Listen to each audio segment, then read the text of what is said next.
अच्छा जी, आज मैं आप लोगों को एक ऐसा नोट दिखाने वाला हूँ जो है तो 10 का नोट, लेकिन इस नोट की कीमत है पूरे के पूरे 50,000 रुपये लग गए हैं। और इस नोट की खासियत क्या है ये तो आप खुद अंदाज़ा लगा सकते हैं, मैं आपको बताने वाला हूँ। लेकिन आप गेस करें कि इस नोट की ऐसी क्या खासियत होगी जो इसकी कीमत लग गई है 50,000 रुपये। तो इस नोट की जो खासियत है वो ये है कि इसका जो नंबर है वो एंड में है 804। तो आप लोग समझ सकते हैं कि 804 की तरफ कहाँ इशारा जाता है। तो इस नोट की कीमत है 50,000 रुपये अभी, और आने वाले वक्त में इस नोट की कीमत मज़ीद और भी बढ़ सकती है।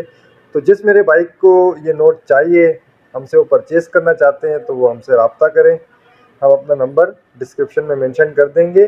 लेकिन इस नोट की कीमत मौजूदा जो है वो 50,000 रुपये है, लेकिन इसकी मज़ीद कीमत बढ़ने के चांसेस बहुत ज़्यादा है, क्योंकि इसके ऊपर जो नंबर है वो है 804 लास्ट में।